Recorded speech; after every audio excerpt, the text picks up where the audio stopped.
You're listening to Conflict Radio on the Conflict Radio Network. Greetings, and welcome to Conflict Radio. Today is December 30th, 2020, and we're going to be speaking with Michael Rosen from Darkhour Paranormal. We also have Jared Murphy with us. Jared, how are you today? Great. Thanks for having me on. Man, awesome. I really think we're going to have a great show. I want to talk to him about the Montauk Project. Do you know much about it? No, not at all. It'll be a really fun time to actually get to know more about somebody who has a lot more expertise on the subject. All right. I guess it's really become popular since the Netflix show Stranger Things came out. I guess it's kind of based loosely on that project. So let's just get right to it. We'll be right back with Michael Rosen right after this. And welcome back to Conflict Radio. We've got Michael Rosen with us along with Jared Murphy. Michael, how are you doing today? Good. I'm sorry, but I'm going to stop you there. It's Michael Rosen. Michael Rosen. Okay, I apologize. It's fine. I must have misread the R there for a second. Well, anyway, no, that's that's without the umlauts. You are with Darkhour Paranormal, not to be confused with Darkhour Paranormal Society, correct? That's correct. All right. So, what can you tell us briefly what your podcast is about and where everybody can find you on? Sure. So I do a live streaming show on YouTube called Darkhour Paranormal. And essentially the format is that I interview high caliber guests in the field of inquiry, as well as common experiencers who have quite the story to tell as well. So it's a safe place for everybody to come and explore everything mysterious, paranormal oriented, Black Project wise, spirituality, and to just come in and talk about these ideas and discuss them to whatever length that they are comfortable doing.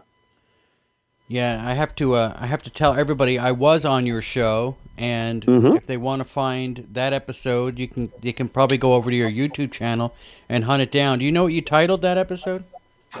That episode is titled, "Does Experience Make a Better Radio Show Host?" All right. And I just want to let everybody know that when you're searching Darkhour Paranormal on YouTube, Darkhour is one word. You have to, because there's a few of them out there I've noticed. If you separate the words into Darkhour, two words, you come up with a whole bunch of other stuff. So, yes, thank you very much for that clarification. It has been something that's come to the surface even recently. So, all right, Jared, how are you doing today? How was your Christmas vacation? Oh, it's been fabulous because I haven't stopped working doing interviews. And, yeah, it feels like it's going to be a vacation. I mean, I'm getting out for New Year's. Well, I don't know what you're up to. Well, there you go. What are you doing? Can you tell us? Oh, well, yeah. We're in what's called a Socialist Republic of Minnesota. Our governor of, let's see, it's been almost 10 months of dictatorial powers, has determined, of course, in quotes, the science has determined that all big box retailers are fine to be at by the hundreds. However, restaurants, despite the science, are bad places to be. So I will be in the great state, for all you Badger fans, of Wisconsin, having a wonderful evening, executing my constitutional rights and just being out in public. At a bar. Well, that sounds like a lot of fun. With a band. We don't have that. We don't have that problem here in Alabama, so I would imagine I'm going to be pretty busy running people around. Now, Michael, I wanted to get you on the show because when I was on your show, we talked a little bit about the Montauk Project, and I was wondering if you could explain to us why that's so important to you. What is your experience with that? Well, what so it the is, Montauk. first off. Yep, go ahead. Yeah, what is it, first off, for people who don't know? Long story short, because the Montauk Project is basically a blanket statement for, or a blanket name for a handful of projects that go under the name of Phoenix, 1, 2, and 3. Now, I won't break all of those projects down, but for the sake of conversation, I think that I'm more involved and energetically aligned to Phoenix 3, which is where they were doing time travel. They were working with mind control just after Phoenix 2 that they were incorporating in this. Now, again, I won't go into the specific details about the Montauk Project. I do encourage people to look that up on their own. There's much out there to be seen. But my connection with this event is a little bit less traditional than perhaps some of the other people that you find. And there's many reasons for that. Now, out there in the world, if you were to put yourself out and say that, I'd like to meet somebody who was involved in this project, you'll be hard pressed because of the trauma that some of those survivors have actually endured during that time and afterwards. So it's very difficult to find somebody who's willing to openly talk about the experience at Montauk who was physically there. Myself, this has taken a long time to come to this conclusion. And before I explain this, I will tell you that what led up to this was reading an article back in, I want to say it was the late 90s, about Al Bielek and the Philadelphia Experiment, which very quickly led into the Montauk Project. And while I was fascinated with the Philadelphia Experiment, something about the Montauk Project and reading about that, I could really place myself there.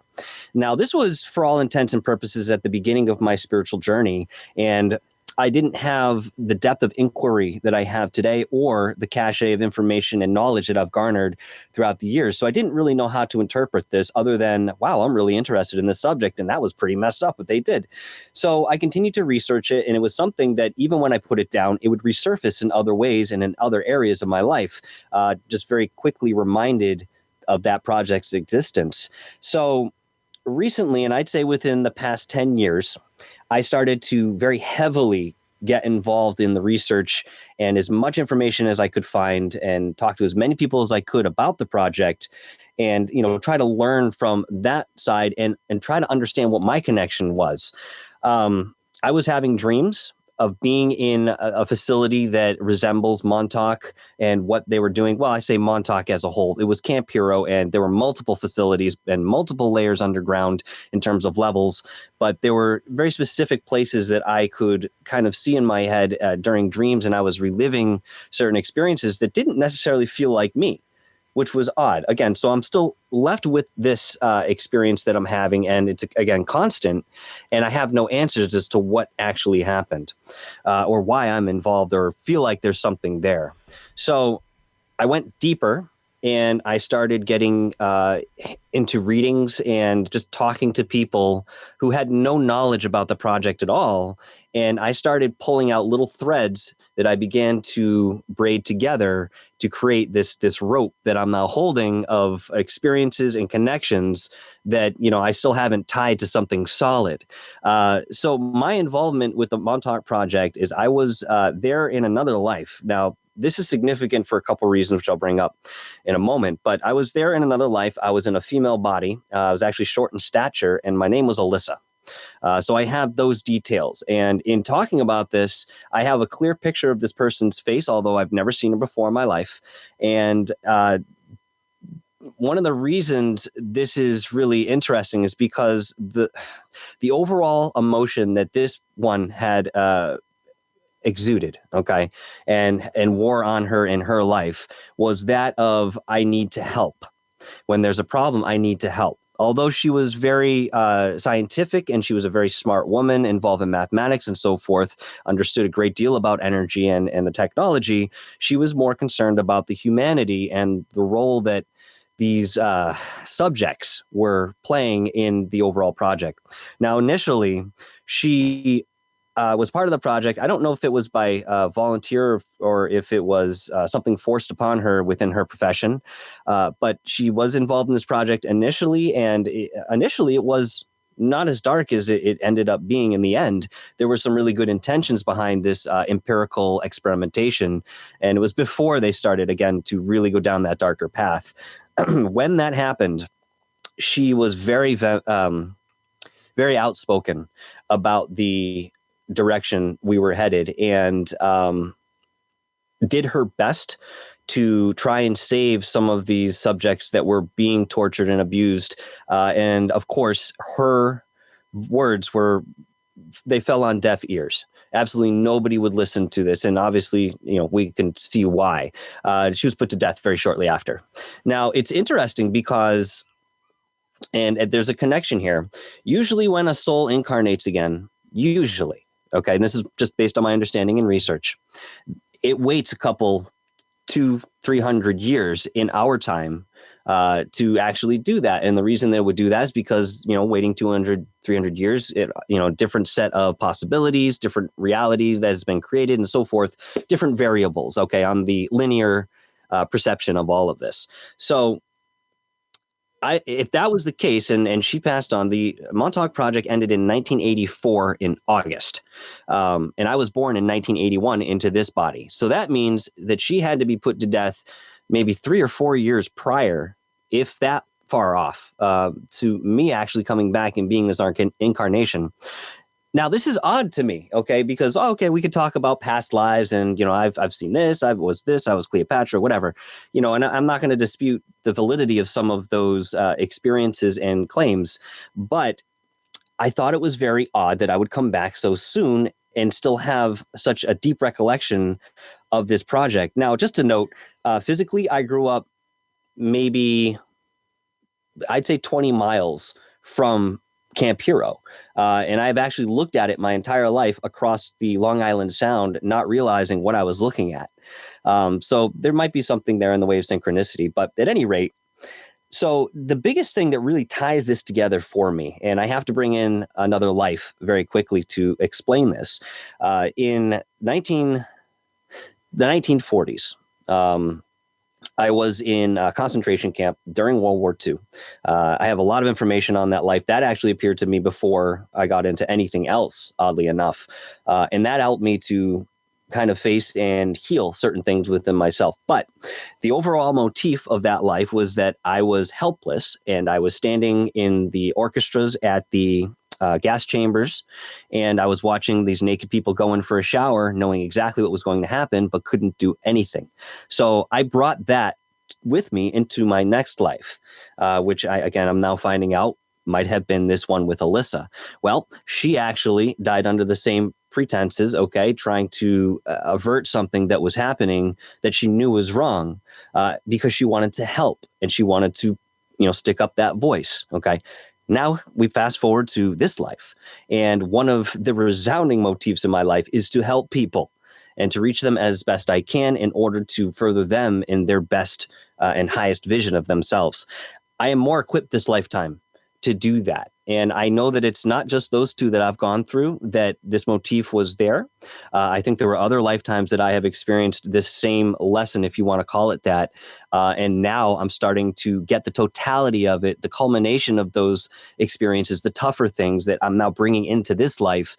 And the reason I know about Montauk is not to sit here and say, hey, guys, I'm part of that project, I want to identify with that. No, it's actually a personal journey for me to heal that so that I can let go of it in this life. And that's just a very superficial explanation of, what I go through, knowing that my energy is intertwined with that. And I'll just say very quickly, not to be too long-winded here, I actually have soul connection with Preston Nichols, Al Bailig, and Duncan Cameron.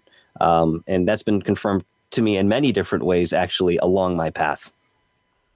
All right. Well, let's try to unpack that a little bit. When people think of this project, they think of the show Stranger Things, right? Mm-hmm. That's probably the first thing that you think about. Do you think that the project had to do with interdimensional, different dimensions and such? It absolutely did. What they were able to do was to create different pathways, or at least discover them. I don't know if it creates the right word, but I think it is, because a lot of this came in the latter end of the project, where they had a psychic sitting in a chair hooked up to electronics. And essentially what this psychic could do, or it's clairvoyant, was to be able to visualize something and it would manifest, whether that be a can of beer on an officer's desk in another room, or whether that be an actual portal that somebody could walk through into another time, another timeline, another dimension, and so forth. One of the things they noticed is that earlier on the project, when they started discovering that this was a possibility, was that they weren't able to stabilize whatever image was being manifested until they were able to tap into a larger energy source, in which they were able to shut down the machine and still that object would persist. So I guess we could start there. All right.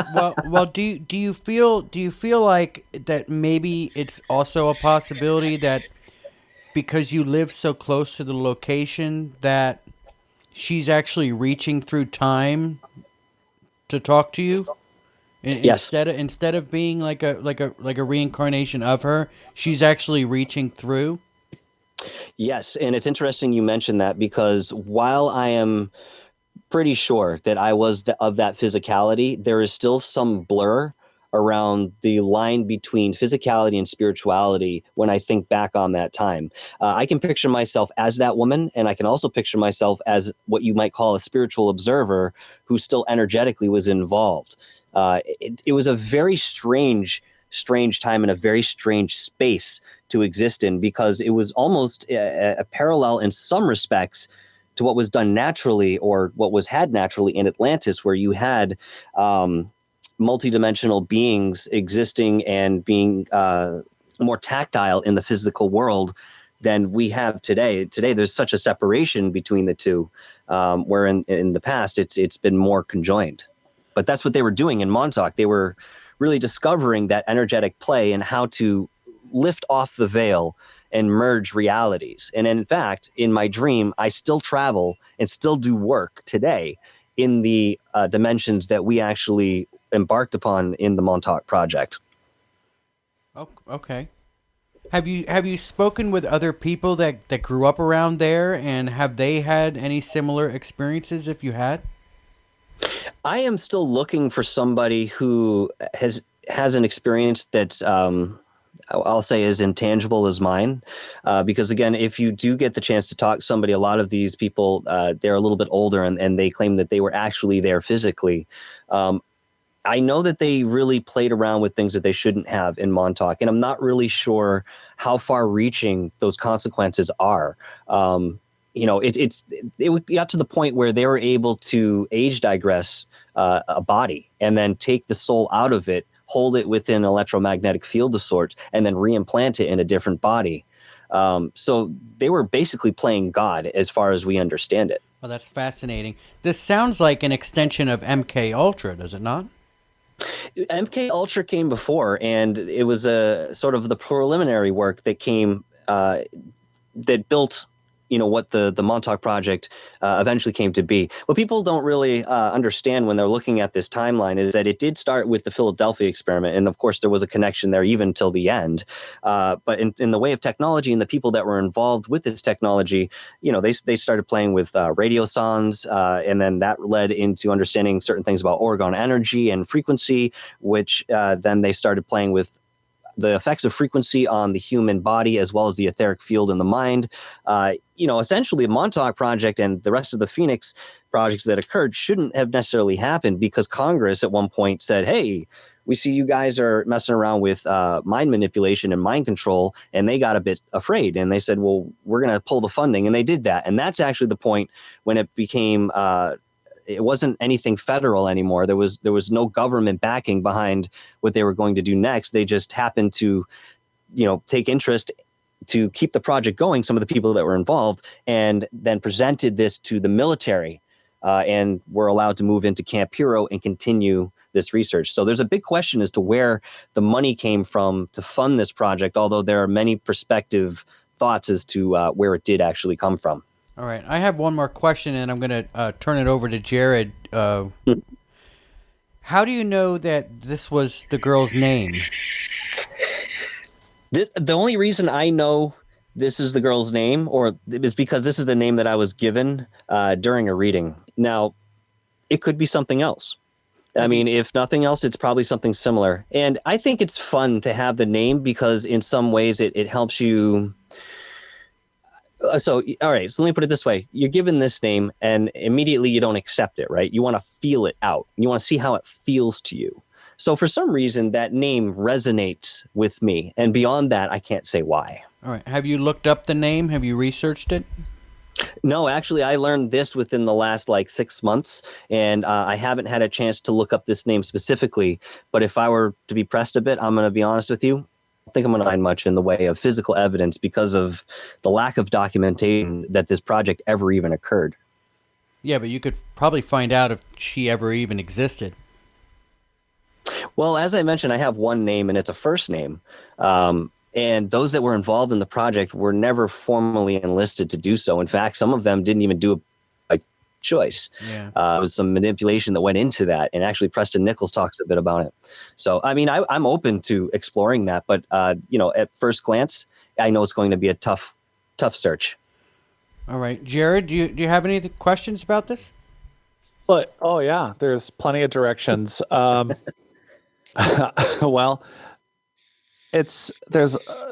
man, I have to actually decide. This is like talking to Michael Cremo a little bit, where one of the things I've been a big proponent of is explaining to people genetic memory and the misunderstanding that when we're 10 to 14% consciousness, where we're operating now is not where we were at some point in our past, being able to consciously control our immune system, inflammatory response, like the Wim Hof method. I'm a practitioner. I really think that some of the research done in Harvard in 2008, where they're like, look, we just encoded a 50,000 word book on DNA, and now they're up to over a terabyte in a gram of DNA. And the points that we can constantly, one, connect to a collective human consciousness that is always running, always there, always outside of us. The idea that we are all, and I don't think I stress this enough, and I've started to make an effort to do this, is that in the area and world of vibrational medicine, and I'm talking about in the idea of being an interdimensional spiritual, not Christian, not assigned to a certain religion, but the idea of being an interdimensional on a quantum level. We are energy. We are all energy beings. And that manifestation of that, and why we're all in this play together in this phasology of it, however people want to put it, the idea that we're either tapping into a collective consciousness, and whether or not it's our personal memory, or whether or not we are tuned in a way where each of us are connecting with someone or something, or we, in the form of genetic memory, are a backup to a former person. And when we connect to these past lives, my theory, or it's not just mine, but it's my thought process, is that when you can connect in, whether you were the person or not, the issue is you are in the whatever your gene expression is, and wherever you are at connected in this total collective ether, you're connecting with a prior, and or you could say in stasis human, that in this case, I appreciate the fact that you're not connected to Cleopatra. And you weren't Bill the clean up the elephant dung guy, but the fact that, and I really appreciate this conversation, because I've tried to explain to people that there are connections out there for people that don't involve, they're not Julius Caesar, they're not Cleopatra, they're not someone famous, but connecting in, and the playing that's going on, what concerns me. So herein lies, with my background on this subject, two of the concerns that I thought kind of would turn into questions for you. One is, I feel like at 10 to 14% consciousness, the very hubris and arrogance of these scientists that are messing into something that I don't think we're conscious enough to understand yet, again, what we're fully tapping into. So I think that what are some of the dangers you've seen in that? And then the second thing is, as you tap in and you realize that you have this direct, capable download of this other person's life or consciousness, do you ever get a weirder, or, I would say, what deja vu is, but does it appear or manifest differently? So things that people talk about, something as simple as deja vu to dreaming to, do you feel like you end up not just remembering the past, but do you feel like you dream in either a different time frame, like in that time frame, or you know what I mean? Those are my two basic questions. All right, so I'll start with the second one there. The short answer is yes. When I'm in these dream states, I'm traveling. In fact, I cannot meditate before I go to sleep for the night. Otherwise, I'll just travel and I'll never sleep. No matter how many times I've tried to, avert this and be able to do a quick meditation before sleep, it doesn't work. I have to do it at some other point where I'm not actually going to rest afterwards. So to answer that question, yes, I'm in a different physical place, but I'm actually there. I can smell. I have all the senses. I'm seeing things. I can touch things, and at some points, it's not often, but at some points it becomes lucid for a moment, and I almost like wake up in the dream and realize where the hell I am. And as soon as that happens, I'll be honest with you, I kind of like panic for a moment, and I can't hold on to it. But it's interesting you brought up the collective consciousness and cellular memory and things along those lines, because initially that was my thought after thinking, well, maybe I'm just researching this too much. Maybe I'm, subconsciously dictating other people's experiences that I'm looking into. So that was my first thought. But then I said, okay, we are all connected. We are all energy, and we have our own collective pools from which we can essentially draw experiences that may not be our own from in an etheric sense. So I started to explore that. Well, I'm going to be honest with you. There is part of that aspect, and especially when I talk about the connection to Preston Nichols and the other guys, we have some sort of connection. And I mean, it's probably going further than what people would know as a soul family in respect to that. And so not everything that I experience, not everything I experience in this way is actually directly from me, but I'm able to, as I've gone on, I'm able to pull out what experiences are more personal and ones that I think might be more residual in the way of just feeling that energy and getting into that collective consciousness. And I'll give you a quick example too. Excuse me. When I think about the Montauk boys and those who were killed there and still exist in some form, based on that trauma on the physical location, I became incredibly emotional. Now, if I were to look into this, I could put some personality to it and say, hey, you're personally responsible for some of the outcome of what happened. But that's not what I'm upset about. I'm feeling empathically that pain, that trauma, and that feeling of being stuck and not knowing why they were used the way they were used. So I'm tapping into something that's more collective rather than saying this is my experience that I'm joining them in that morning as one of them. I'm almost on the outside. So there are two facets in that respect to the experiences that I'm telling you guys about. And I'm sorry, what was the first question again? Well, it was more. That's the thing. It's more of I guess I wanted to lay the foundation for the general topic, which is, like you just said, there's I'm sorry. Yes, I know what you were asking. In terms of how consciousness works and whether they're able to explore something that complex. Well, keep in mind too that it wasn't just human beings that were involved in this project initially. Yes, and we were building upon Tesla's work. We were building on John von Neumann, Wilhelm Reich, all these different contributors who, believe it or not, have Nazi ties, excluding Nicola at least. They started to develop and use some of these more esoteric principles. Another example again, or just to repeat, I should say, is the orgone energy that Wilhelm Reich came up with. Now that was silenced, of course, from many scientific standpoints for whatever reason of the time. But that being said, as the project went on, it garnered an intergalactic interest, if you will. And there were other beings that were involved. And in fact, the chair itself, the first one, because there were two models that we had that was in Montauk. Okay. The first chair's design apparently came from the Pleiades. So, there was that aspect too. And I know that, again, pushes it pretty far out there in terms of left field. But, that's one of the interesting things about the Montauk Project, because it really encompassed, again, a totality of experience here in the third dimension and others.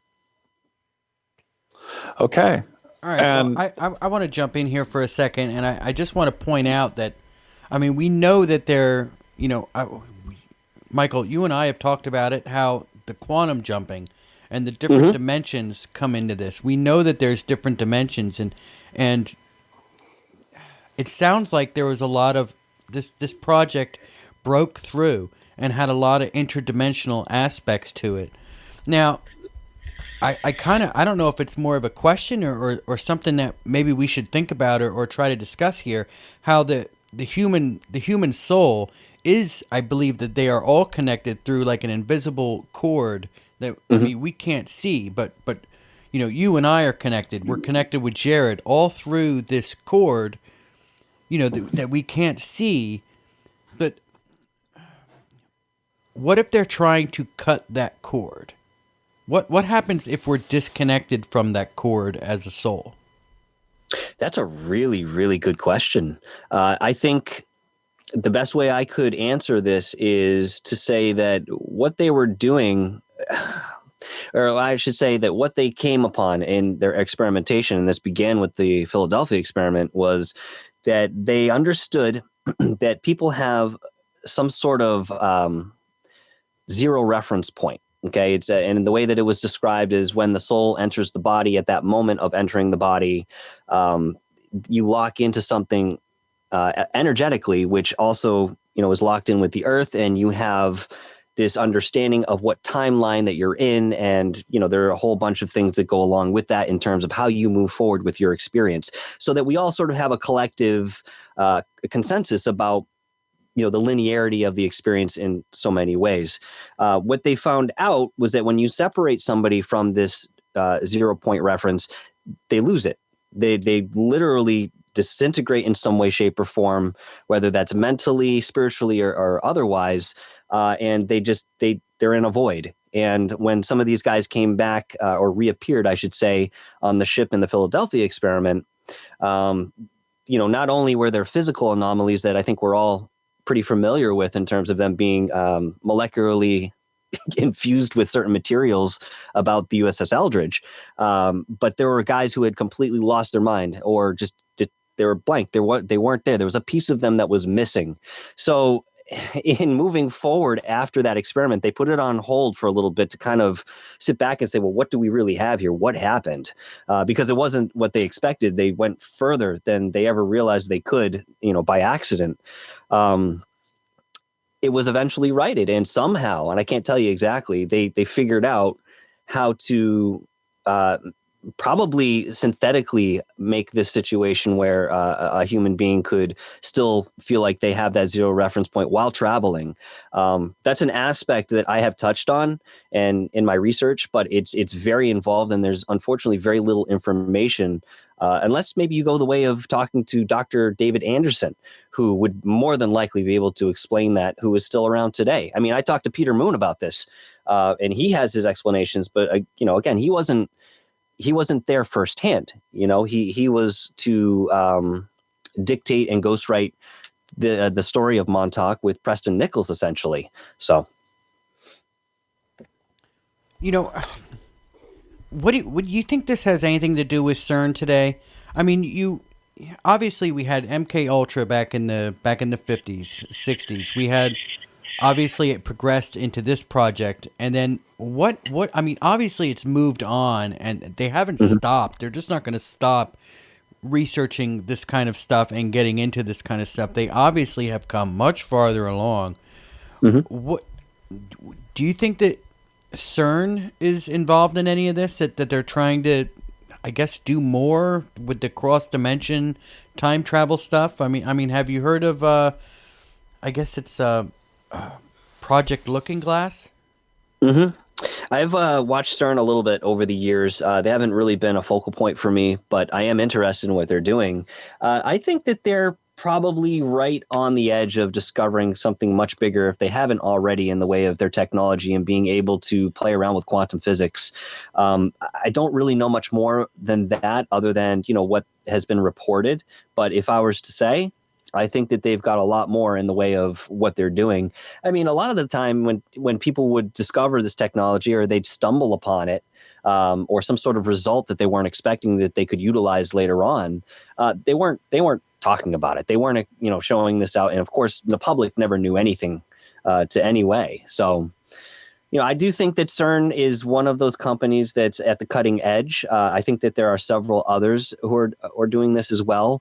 But, you know, we're talking about a group of people, if you want to say it like that, that we're not affiliated with any organized governmental body, at least insofar as what I know.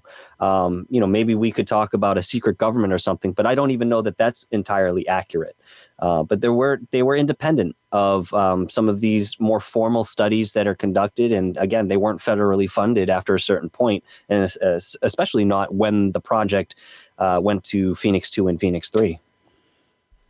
All right. And the reason why I bring all this up is it concerns me of some of the reports that I've heard. And you guys, Jared, you two, let me know when you understand what I'm saying, because I can't say it.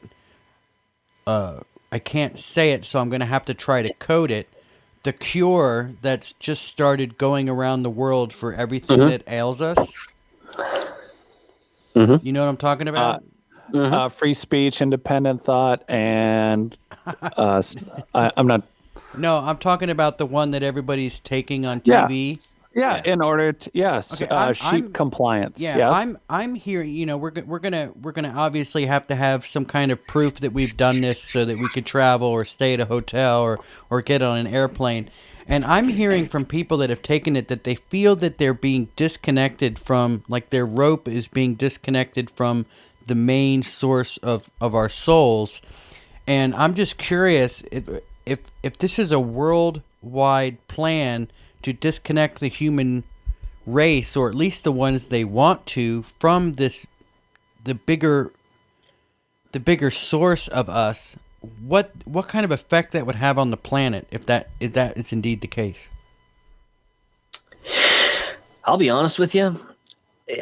These guys so we live in a duality. There's a lot of polarization that, obviously we can observe, and especially within our governmental bodies and so forth. But, those who are really looking over this planet and have the real power, they've had it for a very, very long time. And they are satanic in nature. That's just their belief system. It's archaic, and that's where, it comes from the past. And they still implement that because for them, even back then, it produced results. And, there's a lot of power and manipulation and control of, a whole race of individuals. So,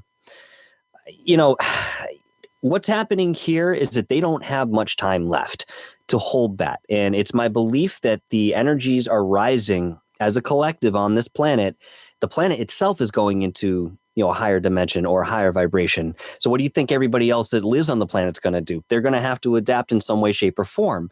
Now, in knowing that, this is something that Drunvalo Melchizedek had mentioned to many top scientists and governmental officials back in the 90s, 80s, and 90s. He said, listen, here's what's coming. And they knew that. So right now is their last chance to really grab at something that's going to keep us in this third dimensional reality. And it's going to be up to us, because we're more empowered now than we've ever been, whether we realize it or not, to make those choices moving forward, what's right for us and what feels right, for our highest vision of where we want to go as a collective.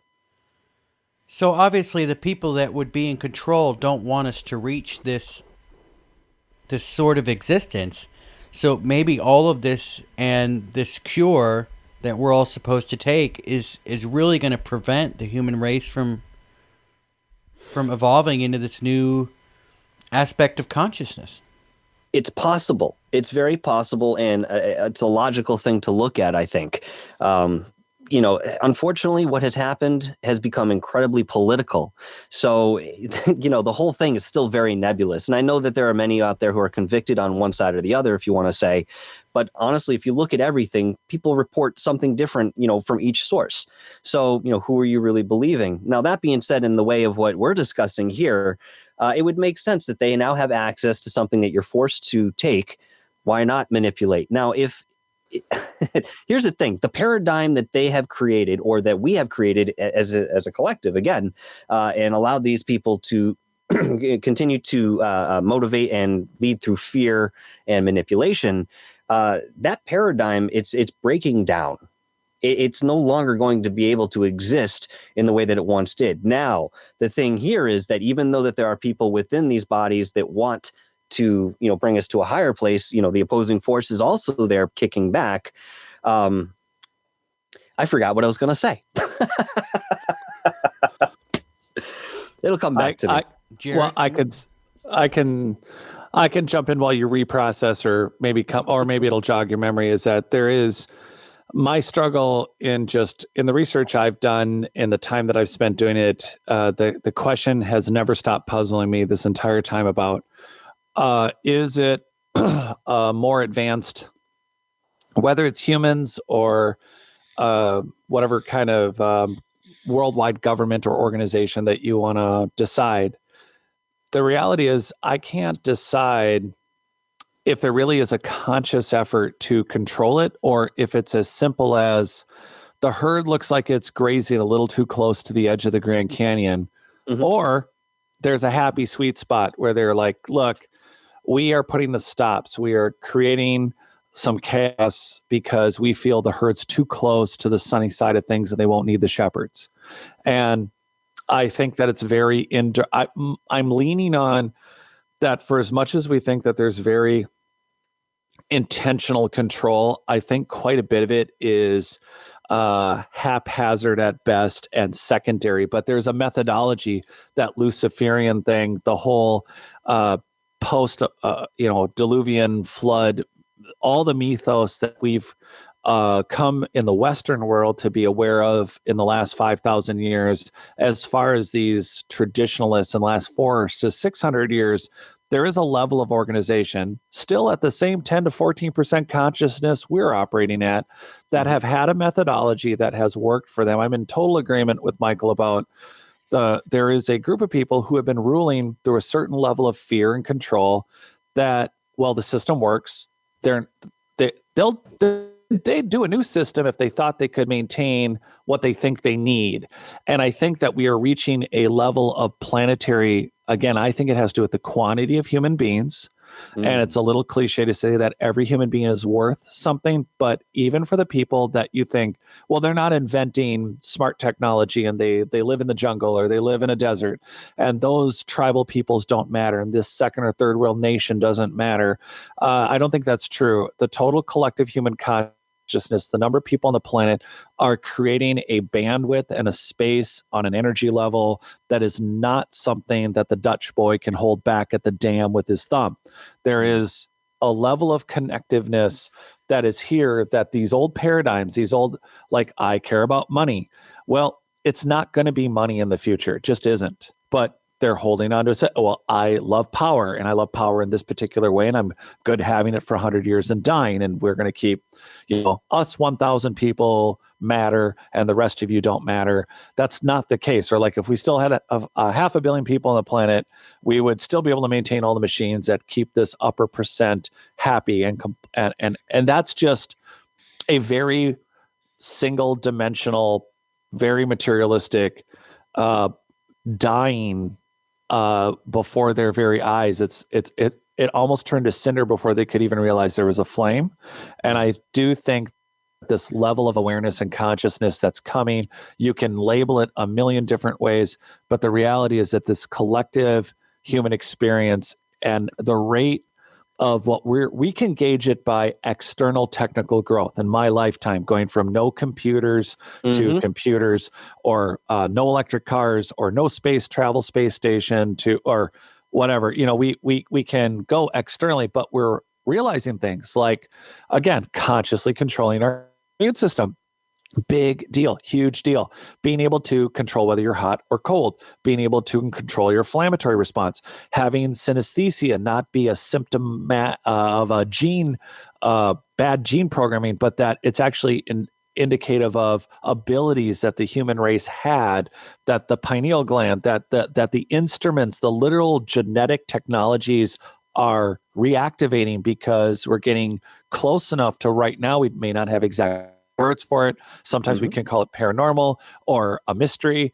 But the reality is that our collective human consciousness is getting to a point where this old world system of power and control, on one hand, for those that care, that are into it, that are actually the leaders of this, if they're remotely listening, the reality is that I don't think they need to fear, or they may not know themselves how they fit, but it's not going to be through this paradigm of traditional last 1,000-year religious controls or fear of devils and demons. This is just not what's what's coming. It is not something that they can tangibly strangle out of us. This is a I don't even know if you can call it a tidal wave. It's unstoppable what's coming, and they can keep trying to program it. Like you said, I don't think the problem is that this current solution that you're talking about, that you want us to understand, this is just the latest. It's not like they just started doing it. We just discussed 80 years worth of programs that are only the ones we know about. And the reality is that they have been messing with solutions, and there's an alchemy they think that there is to this. I mean, our genes are everything about the human being, and our nature are engineered. So everything around us is something that has the hands of more advanced human societies touch in, and that includes our genes. And those are the genes of the animals and plants and the organisms around us, right down to fungus and bacteria and viruses that we consider natural, are all part of a terraformed system that we have forgotten and have, misused. And whatever the case is, that I don't think that this is the first time they've tried to provide something that you're being convinced is a necessary solution, when in reality they've been doing it in other food, other waves and frequencies, other programs that we just discussed. And hands down, they're going to fail.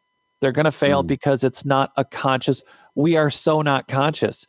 And the 14% consciousness or 10% that they're using collectively cannot stop a fully, or even if you have the majority of society at even 2 or 3 more collective conscious levels above where it's at, I don't know if it's 20% or 40% or 80%.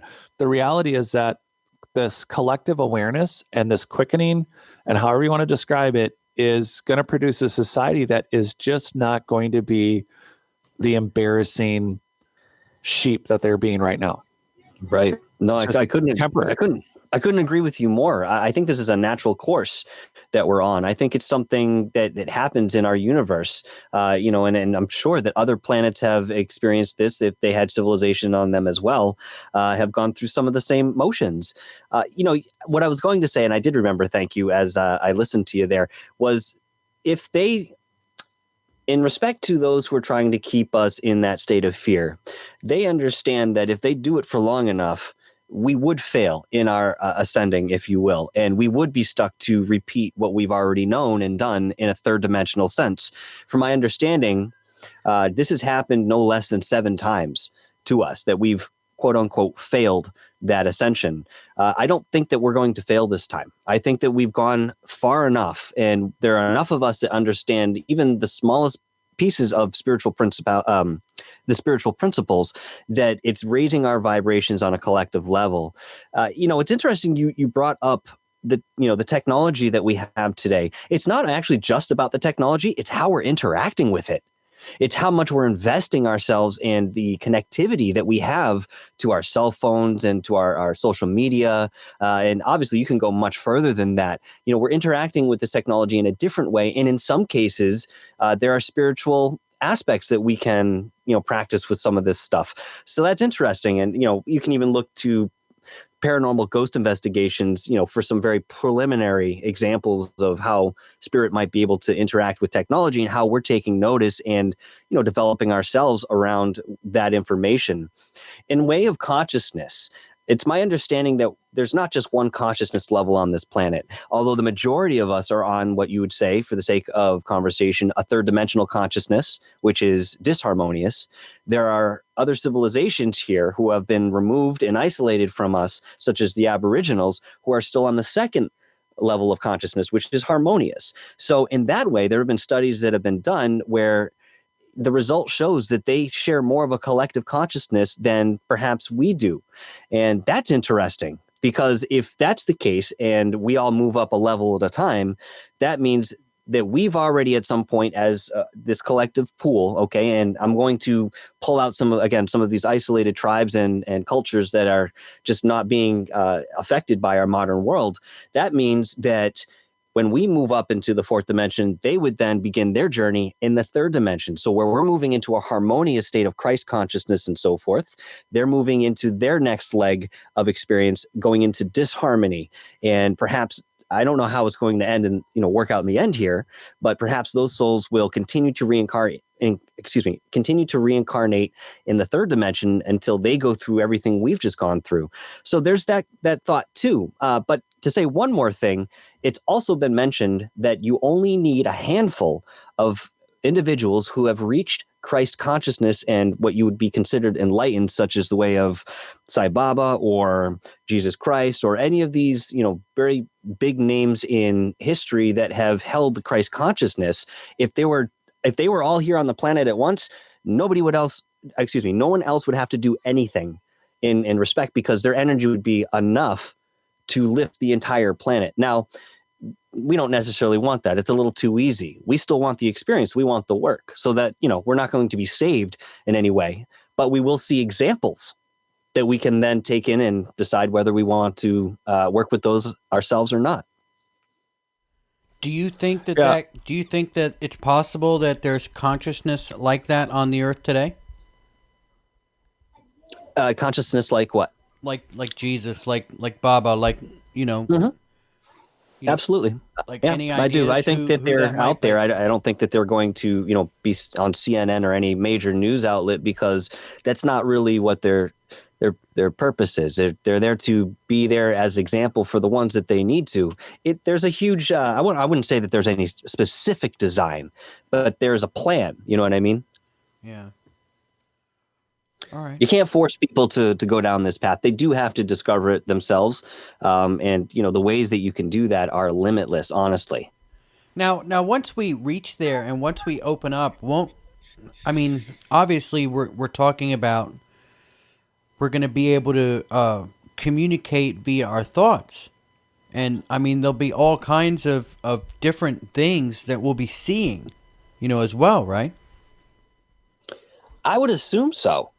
But it's also been said that, things may not change in way of physicality the way that we would expect. It might be a mentality. Now, for this to actually come to fruition is going to take longer than you and I or Jared will be here in the physical world, in my belief. Look at the next 100 to 200 years to really start seeing some of that, come into play and become more of the normal way of existence. I think that's safe to say something like that. We are the ones who are planting the seeds, though. Within the last 50 years, all those who've been involved in this in one way or another, we're here to plant the seeds. So I think that's what our job is. We're here to introduce this energy. We're not going to be the end result of it. Do you think this is happening on all dimensions or just this one? I believe it does go through all dimensions. Yeah, I think so too. I think it's all pretty interconnected.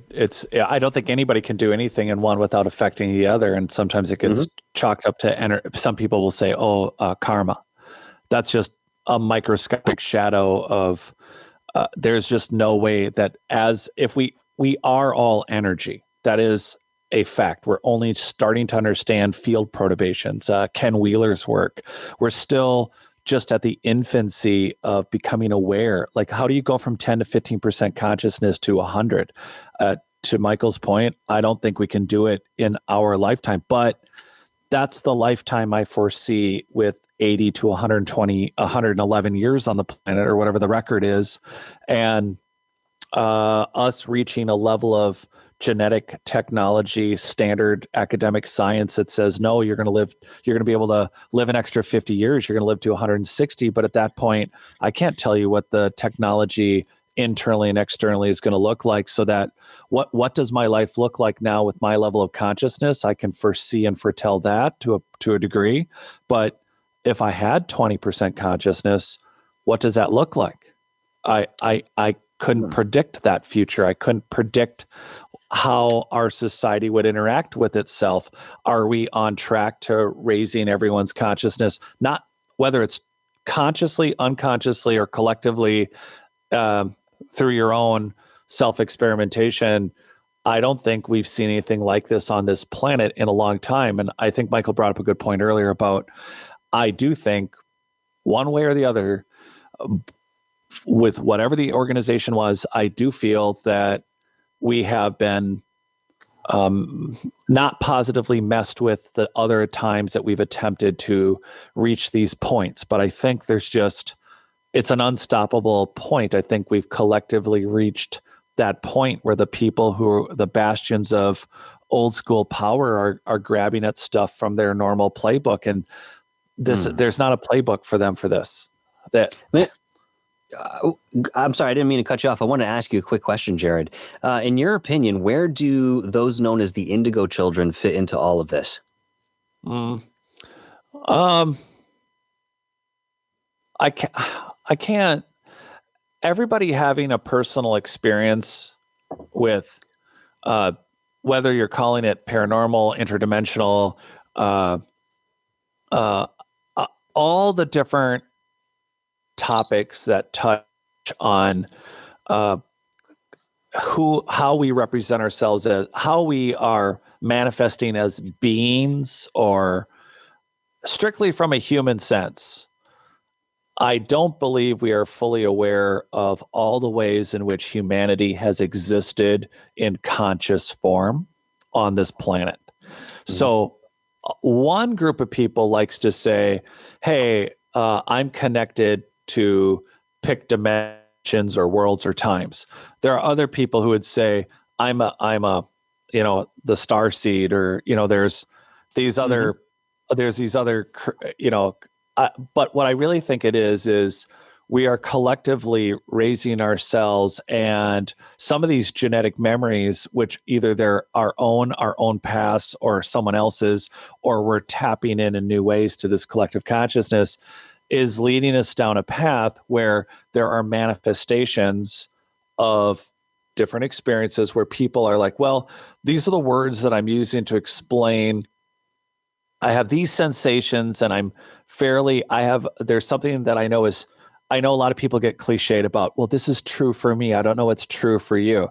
And it's like, okay, I think it's a very, it's the best way we have for these different experiences of people who say, I'm this kind of a person, or I'm attached to the universe this way or that way. The best way I can answer this collective experience is that we have, either individually or in small groups, or by, I think I'm like this person or that person, or this group or that group, which helps create agreement. And on some conscious level, humans require that. I think the experience, as we're all going through a transition, that we're actually able to connect across the internets, across phones, across technologies, I think we're experiencing something that, whatever the words are we're using, it's irrelevant to the fact that it's happening. And so, as far as any specific group or person's, no matter what wild explanation they give to their personal experience or how they're connected to the play that's moving on right now, I do think that this interconnected dividing rod of humanity is pointing not just in the future, but in the past. And it's not a lineal path. It's a dimensional awareness and experience. Like I hate using the dimensional term, like the 3, 4th, 5th, 6th, but the reality is that is the best terminology to say collectively, we are not as simplistic 1, 2, or 3 dimensional anymore. We're starting to touch and tingle and feel all these dimensions of existence. But sorry, go ahead. No, but just in an awareness level of, this is it's a truism across, irrelevant to race, age, or death. It seems to be, we're in some really new gray area. I mean, we are in some new life log chute, and we don't know what the other side of the tunnel is going to look like. Do you think that what you just said might help explain some of the physical anomalies that we've noticed, such as the resistance to disease, or having certain codons alight in their DNA structure that, perhaps you and I don't? Yeah, I do. It's just not as simple of, and again, part of it is I want to simply put it out that it's like chalking up to the amount of human RAM available, that the collective total human consciousness is at a point where I think there were safe modes. I think we were very, very brilliant in the past. And I do think that whether it's a simple fungus type, what we think is a random naturally occurring fungus, is actually part of a greater terraformed earth grid, which we not only had engineered soil for growing food, but we had piezoelectric, not just as the idea of like modern current through a cell phone, but that the fungal networks, the bacterial networks were by design, and that our connections to this whole thing has a safe mode to it, where when we do reach back to a certain level of total humanity, and this is what concerns me about groups of people in clandestine organizations that don't value every human being. It sounds cliche. Again, the total collective human consciousness is required in order for us to keep reactivating these abilities. And whether or not we can totally understand those applications, there are weird things happening, like Wim Hof suddenly, hey, did you know you can consciously control your immune response? Well, no, every medical textbook says you can't. Well, this guy's doing it, and he taught a bunch of other people how to do it, and he taught me how to do it, and it works. And how can we do that? And how is it becoming matter of fact? There's TED Talk after TED Talk of, well, so there's a placebo effect, but well, it seems to work with bacteria, cancer, diseases, even growing things that aren't supposed to grow back after accidents are growing back. And isn't that a mystery? Well, it's not. It's not, because we have so many different unusual abilities that are manifesting. Like synesthesia is a big one I talk about in my book, because I think it's not a freak accident to hear a music and see a color, or see a color but no measurements and depths, to see in three-dimensional space in front of you things, or to sense other people's sensations, what they feel, to like actually watch someone touch someone and actually feel what they're feeling. And these are all just a surface level of synesthesia abilities, where I describe like the creation of megalithic constructions like polygonal blocks. That imagine a time frame where you threw on your Led Zeppelin. I'm not just a Led Zeppelin fan. I could have said Beck. I could have said Mozart. I could have said a bunch of things. Okay. But in this case, you throw on, instead of worrying and poring over a two-dimensional plan of a construction, you have to build an 800, a 400, a 300, and a 200 ton quartzite block that's going to be cut 8 to 15 times on each side, to the tune of 8 by 15 foot by 6 foot by 12 foot. And you're going to cut every single side to fit perfectly together. Are you really using a tape measure for that? Or is it possible that through synesthesia, imagine showing up to a construction site, throwing on your favorite music, and you literally just carve away all the purple color you see, and wait till you see red. I love it. And those are some of the abilities that I touch on in my book, because and talk about when it comes to reactivating dormant abilities. It's exactly why it's like Wim Hof says, demystify. You want a prayer? Here's a prayer. These are all abilities we forgot we had. They are abilities that we once had full conscious control of, and we chalk them up to wizards and demons and devils, and we chalk them up because that was within our vocabulary. It was within our vernacular. It was in we couldn't have conceived of 3D printing. We didn't conceive of quantum computing and spintronics when Leonardo da Vinci came up with a corkscrew airplane. That's what he could think of. He didn't think of graphene semiconductors for quantum computers. That wasn't a thing. So it makes perfect sense that the Anunnaki come here looking for gold, because that's a 1950s perspective. You don't take interdimensional space traveling beings and bring them to another planet because they don't know, but they know how to program genes, but they don't know how to make a 3D printer and throw two electrons together to make gold.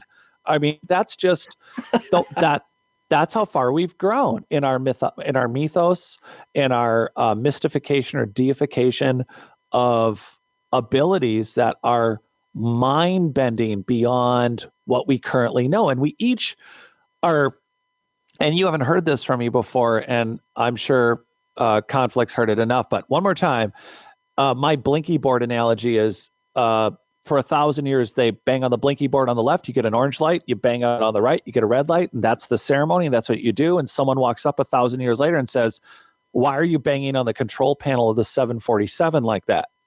Well, then you get the heresy of this is not a plane, this is the blinky board. And because we get a response that is always orange on this side and always red on this side, there's not only not an expectation, but there's this mystified reinforcement that the ritual behind this ancient fill in the blank genetic ability device that one cult or another has grabbed, one piece of it, and they keep getting the same response, and then they've reinforced it maybe even after the device has stopped working with ritual and tradition. And you try to pry that out of an average human, once they have a tradition. I mean, darts on a Thursday night or pool could like put people underwater. And, you got people drinking out of a horned, whatever, and you're not going to easily change that perspective because they've taken what the problem, I think, with where we're at is we have this incredibly complex, high technology past that involves things that we don't recognize as technology, but we're getting these responses from it and we label it like it's a separate thing. Paranormal, it's a dimension, it's a past life. Well, we're only 10 to 14% conscious, experiencing a very complex, I think, abilities that we've forgotten we have, and they're reactivating collectively because of that connectivity we all have, the awareness as some of us become aware of each of our abilities. Like you're aware, it doesn't matter if you can even verbalize the reason you can do it or touch back on what you're identifying as a past life. It doesn't matter. What matters is that the connection to whatever your gene expression, in my opinion, has allowed you to connect back to an ability that, irrelevant to why or how you're banging on the blinky board, the reality is that the connection's there, and what you're speaking to is real. And when I don't want to call it the 100th monkey theory, but when someone else experiences the same thing and they have the same explanation, the point isn't just that someone else has it, but there's a collective, unconscious, awakening awareness for maybe others that don't have the ability and can't reproduce or recall what you can. But collectively, it's coming back to all of us in different phases and waves, and it's collectively energizing all of us, and it's pretty damn exciting. I like that. Now, Jared, do you think that the advanced civilization that you believe is still here on Earth is more conscious than we are, or they just have better toys? Yeah, I think a lot of it's like the cruise ship that crashes. Haven't done this analogy in a while. It's that cruise ship that crashed, and let's think the Love Boat, to date myself a little further, but I was a kid watching it. But it's like Isaac the bartender makes it, but he doesn't know how to make booze. He knows how to serve it, and so we're making this assumption that in some past period, a more advanced society prepared for a natural and or weaponized disaster, and that they made it collectively.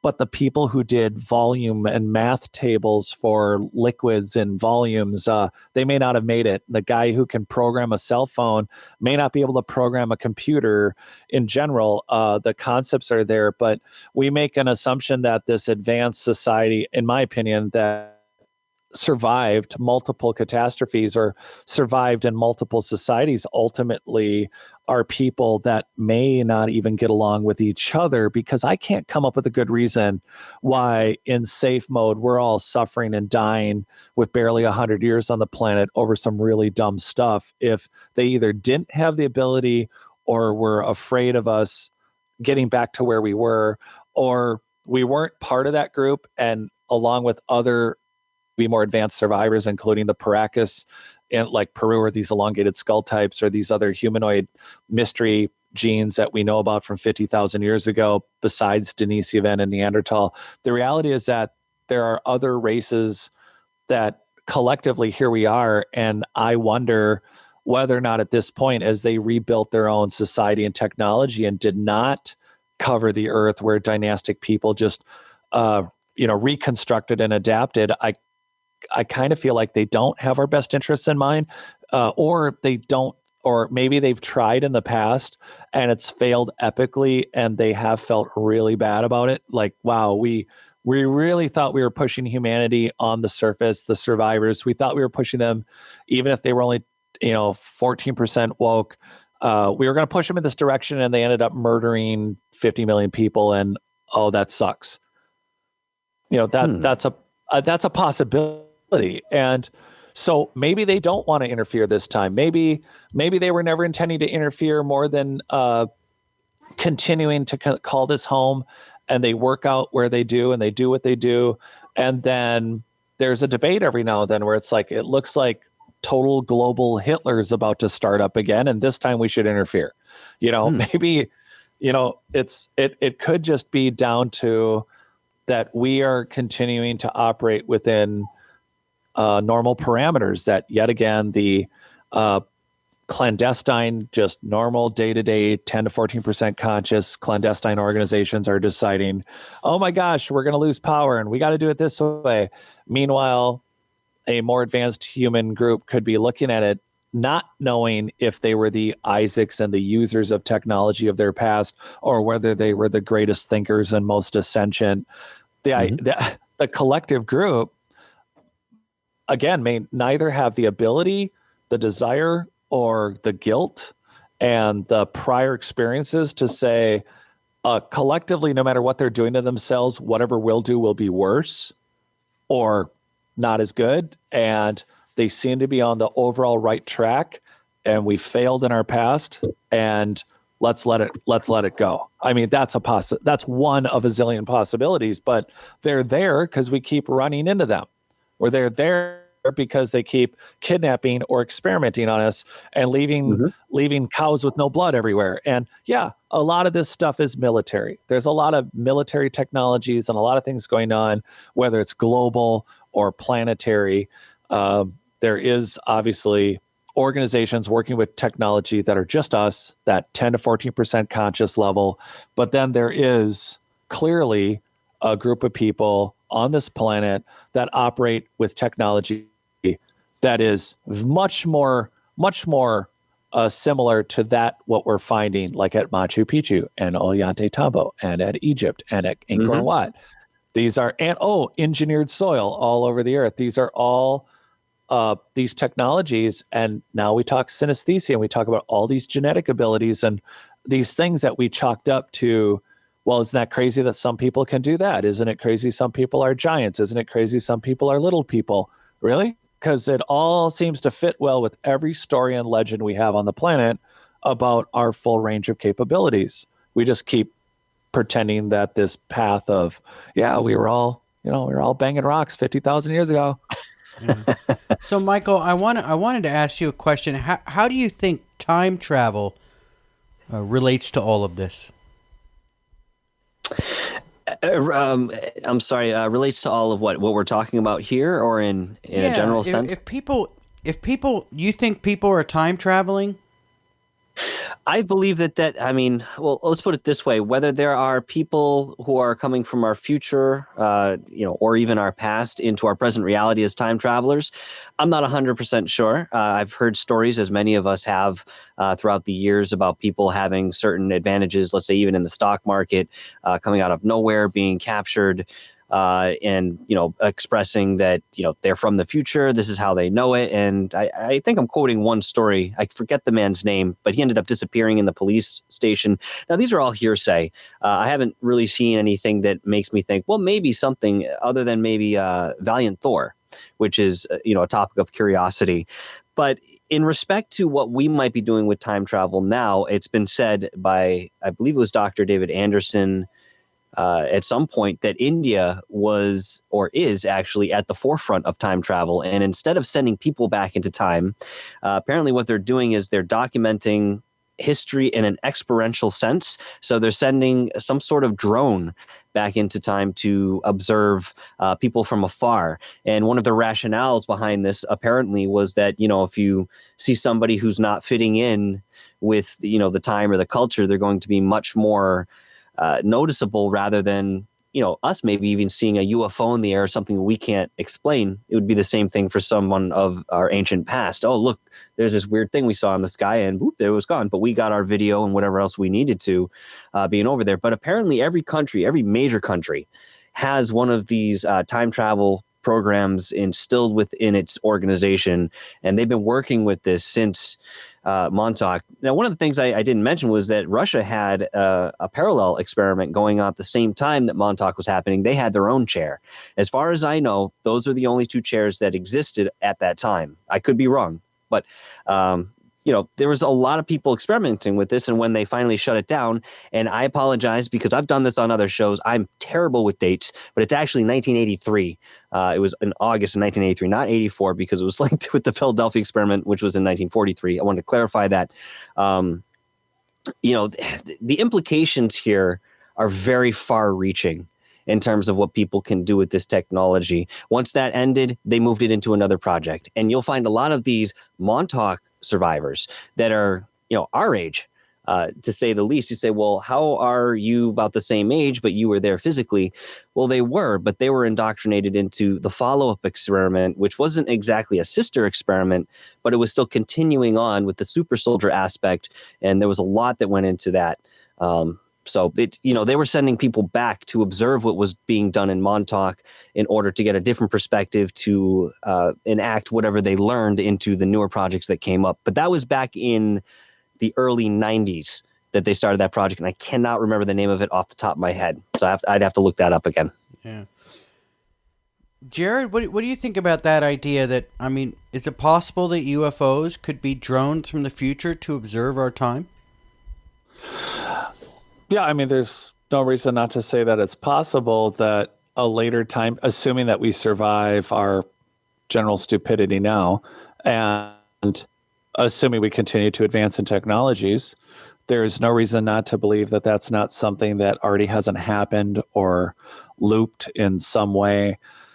It's just, until we catch one in a net, it's what do you say about the specific reasons we're seeing these technologies? Either they're local, they're galactic, they're universal, they're dimensional. There's a possibility that all the above. However, I do like Olaf Phillips' idea of, like the Black Knight satellite is possibly a spent ancient weapon system, and it just continues to function, and it has orders, and it's not programmed otherwise. Or I've brought up before that there could be satellites and probes that have been sent out hundreds of thousands or millions of years ago that still sends signals back to what they expect to be a command that no longer exists, that's turned to dust long ago. We don't have eyes on any of this, but the idea is to not shut down any speculation. The idea is to start tabling these experiences. Like earlier when Michael asked about the indigo children, or about, talking about different, where I was going with the whole thing is that there's this quickening, and all of us have in it. You do. And I know we have these personal experiences, and Michael's touched on some of his, that whether they've been prodded into by, some nightmarish type colloquial 10% conscious human evil empire, the reality is what they're poking at and what we're experiencing, and in this awakening and observing, whether it's interdimensional or space traveling probe or drone, the idea is it's not just an idea. We're aware collectively that there's more than what any individual government or religion or anyone is telling us.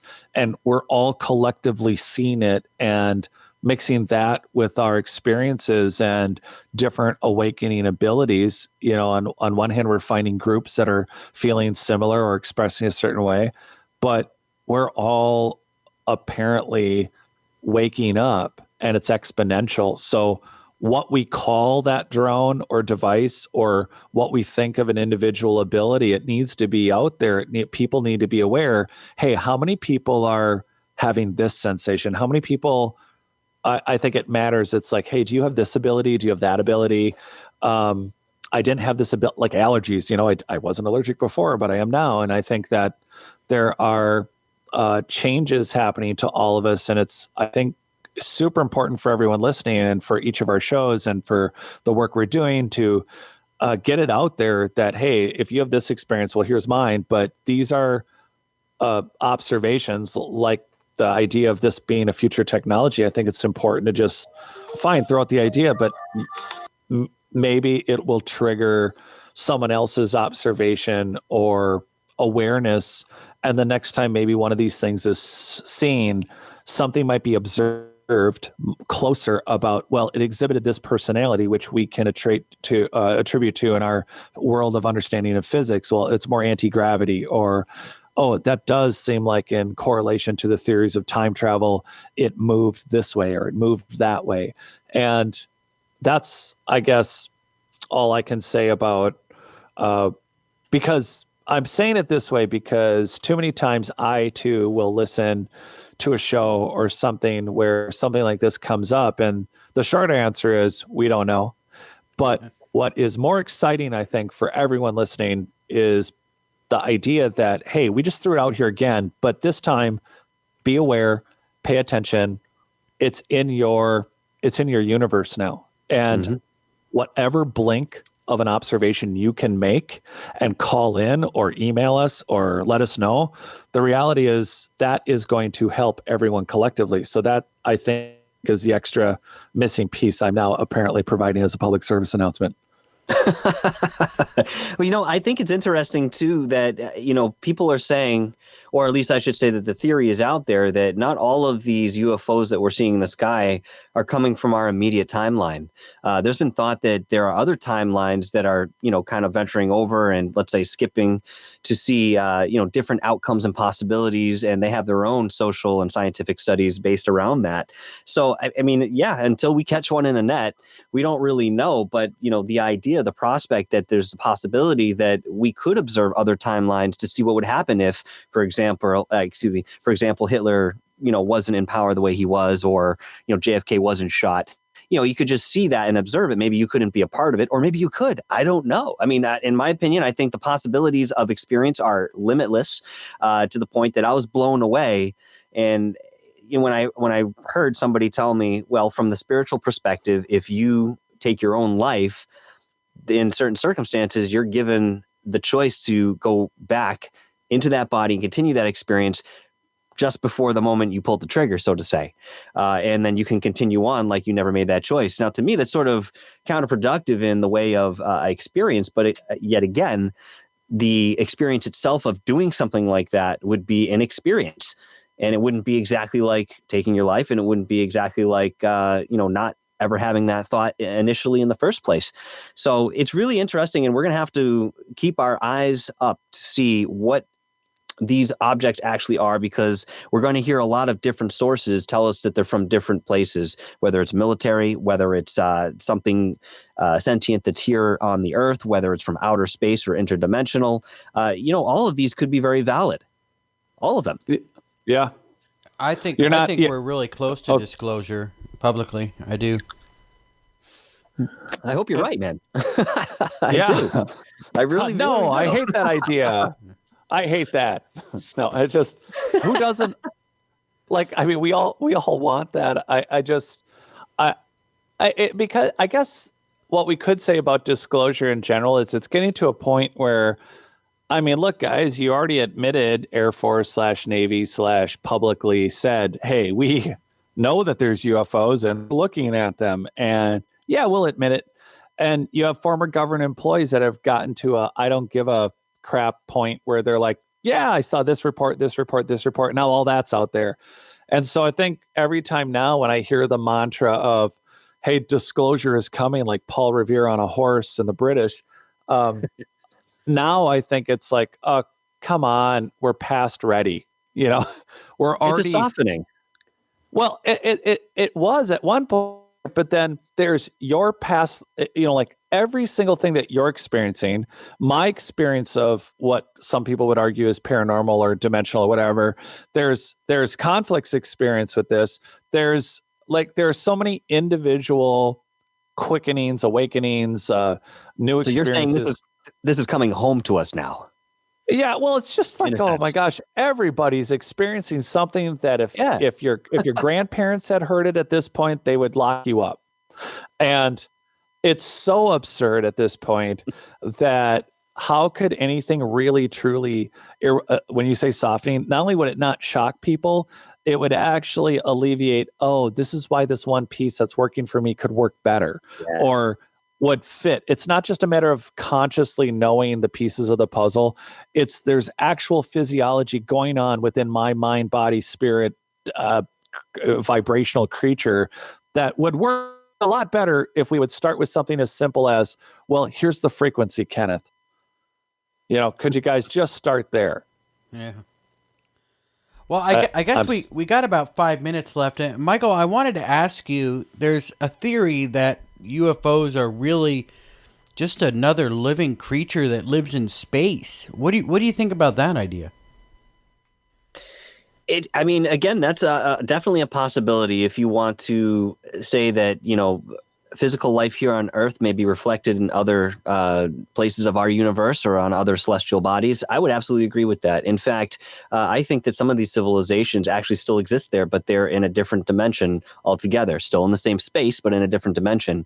There are many reasons for that, too, based on their own evolution and where they took their culture. Because let's face it, we've taken what we might perceive to be sort of a linear climb up towards intelligence and technology and so forth, but it was only one path that we decided to take.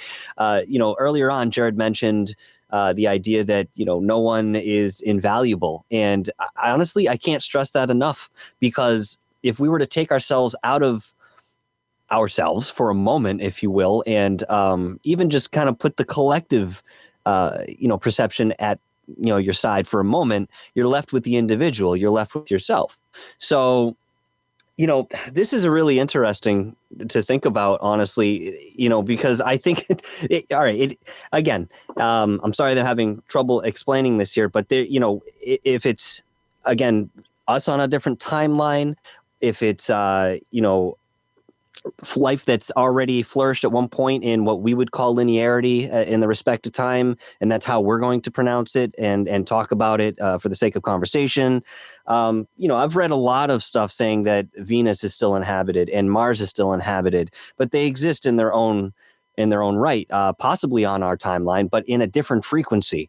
To me, that makes perfect sense, because I do believe that everything exists in the now, and to be less spiritual about it, everything exists in the same space, but in different frequencies. And there are a lot of parallels that we've drawn through science and even audio engineering that sort of confirm, or at least give suspicion of confirmation to some of these thoughts, everything being based on vibration. I mean, you want to look at the very core of physics and talk about how molecules vibrate at certain frequencies, and that eventually gives it its total composite to be the object that it is existing in the physical world.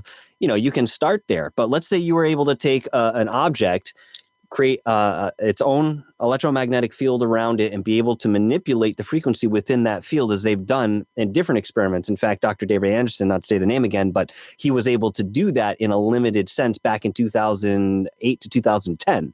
So what he was able to do was actually push something into another frequency, or move it forward in time, where there might have been a clock within that field. It would move slower or faster than the clock that was sitting right outside the field. So our reality is incredibly malleable. Okay, it's like Play-Doh, but we don't realize that, because when we look at it, we see it as the solid that we think it is. And, that might be our misinterpretation, but I still think it's part of the natural course of learning and evolving, existing in this particular frequency. I believe that we will eventually move out of duality, but there will be a time that we move back into it. But we won't do the same thing. It'll be an entirely different set of variables to look at, and we'll create and experience that end of things. It really is fascinating stuff, isn't it? It sure is, man. It sure is. All right, But I guys. thank you both. I thank you both very much for having me on the show. This has been fantastic. And I'll be honest with you, these are the kind of conversations that I look for. Yeah, it really was a good show. I mean, I really think we really hit on some very interesting things today. And Jared, you're going to stick around with me till the end. Michael, you want to tell everyone where they can find you? Mm-hmm. Absolutely. You can find me at Darkhour Paranormal. That's Dark Hour Space Paranormal. Or you can find me at Third Phase and occasionally on Third Phase of Moon. Awesome. And I guess we'll just go ahead and wrap it up. We'll be right back on Conflict Radio right after this. Welcome back to Conflict Radio. That was Michael Roser, everybody, from Dark Hour Paranormal. Jared, that was fascinating. Yeah, what do you think? I mean, you said it was one of your best shows.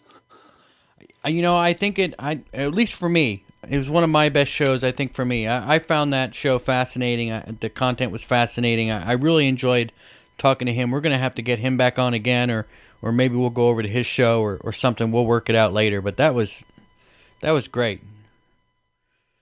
Yeah, it was. Again, I think every time.